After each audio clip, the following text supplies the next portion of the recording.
شداد کی جنت الطفاف قومی آج کا مسکن تھا۔ ریت کے اونچے اور لمبے ٹیلوں کی زمین، یہ علاقہ مکان اور امان کے درمیان بھرا ہوا تھا۔ قومیات یہاں 8,500 سال قبل آباد ہوئی تھی۔ اللہ تعالیٰ نے انہیں سرزمین، کھیتیاں بھی دے رکھی تھی، جانور بھی، پانی بھی اور وافر خوراک بھی۔ نعمتوں کی اس فراوانی نے انہیں مغرور کر دیا۔ وہ اللہ کے باغی ہو گئے۔ ہدایت کے لیے حضرت ہود کو بھجوایا گیا۔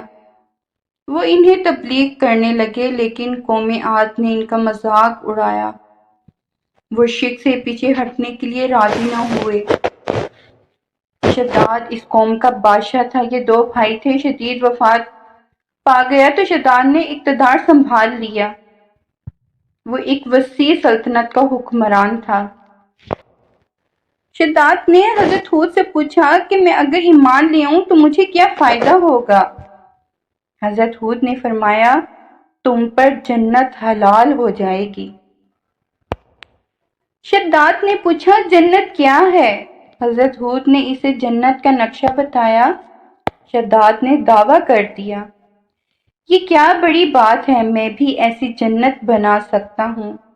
حضرت ہود نے اسے اس کفر اور شرک سے روکنے کی کوشش کی، لیکن وہ باز نہ آیا۔ اس نے سلطنت کے تمام بڑے معمار اکٹھے کیے اور جنت کھدوانی شروع کر دی۔ جنت میں سونے اور چاندی کی اینٹیں بھی لگوائیں اور جواہرات بھی لگوائے گئے۔ اس میں شہد، دودھ اور پانی کی نہریں بھی رواں کر دیں اور دنیا جہاں کے درخت، پودے، پھول بھی لگوا دیے۔ قوم عاد بلند ستونوں پر محلات بنانے کی ماہر تھی۔ شداد کی جنت میں یہ فن عروج پر تھا۔ ریت کے ٹیلوں کے درمیان بلند ستون تھے اور ان ستونوں پر سونے اور چاندی کی عماریں کھڑی تھیں۔ شداد نے فیصلہ کیا تھا کہ وہ جنت کی تکمیل کے بعد اس میں قدم رکھے گا۔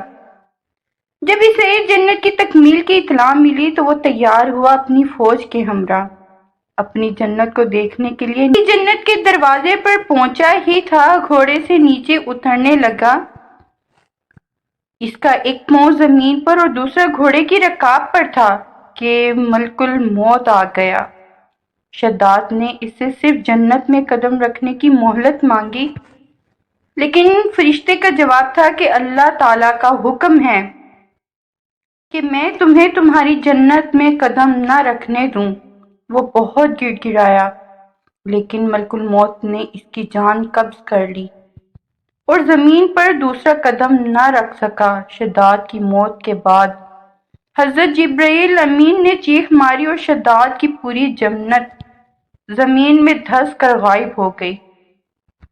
شداد کا انجام قوم عاد کے لیے کافی تھا، لیکن جب انسان کی عقل پر غرور کا پردہ پڑتا ہے تو شداد ہو یا شدید، اسے کسی کا انجام دکھائی نہیں دیا۔ حضرت ہود قوم کو شداد کا انجام بتا بتا کر ڈرتے رہے، لیکن قوم عاد نہ مانے، یہاں تک کہ وہ مایوس ہو گئے۔ اللہ تعالیٰ نے انہیں ساتھیوں کے ہمراہ علاقے سے نکلنے کا حکم دیا اور وہ قوم کو آخری بار سمجھا کر احقاف سے نکل گئے۔ اللہ تعالیٰ نے اس کے بعد قوم عاد پر خوفناک آندھیاں مسلط کر دیں۔ وہ آندھیاں 7 راتیں اور 8 دن چلتی رہیں، یہاں تک کہ پوری قوم اپنے سونے اور چاندی کی عمارتوں سمیت زمین میں دفن ہو گئے۔ قوم عاد کا نشان تک نہ رہا۔ پوری وادی ریت کے صحرا میں گم ہو گئی۔ پانی کے ذخیرے بچے نہ، درخت، جانور اور کھیتیاں، صرف ریت ہی ریت بچی۔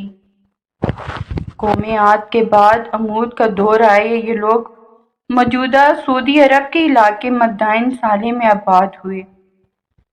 پہاڑ تراش کر گھر بنائے۔ اللہ تعالیٰ نے انہیں بھی رزق، پانی اور سبزے سے نواز دو۔ لوگ قداور اور مضبوط بھی تھے۔ وہ کھڑے درخت اکھاڑ کر پھینک دیتے تھے۔ یہ طاقت انہیں کفر کی طرف لے گئی۔ اللہ تعالیٰ نے ہدایت کے لیے حضرت صالح بھجوائے۔ وہ انہیں سمجھاتے رہے لیکن وہ باز نہ آئے۔ اللہ تعالیٰ نے انہیں ہدایت کے راستے پر لانے کے لیے اونٹنی اور اس کا بچہ بھی بھجوایا، لیکن وہ ہدایت پانے کے بجائے اونٹنی کے دشمن ہو گئے۔ انہوں نے ایک دن اونٹنی پہ حملہ کر کے اسے قتل کر دیا۔ اونٹنی کا بچہ ڈر کر پہاڑ کی طرف دوڑا اور اس میں گم ہو گیا۔ یہ واقعہ قوم محمود کی تباہی کا باعث بنا۔ حضرت جبرائیل نے چیخ ماری اور مدائن صالح سے لے کر 500 کلومیٹر چھوٹی چھوٹی کاشوں میں تقسیم ہو گئے۔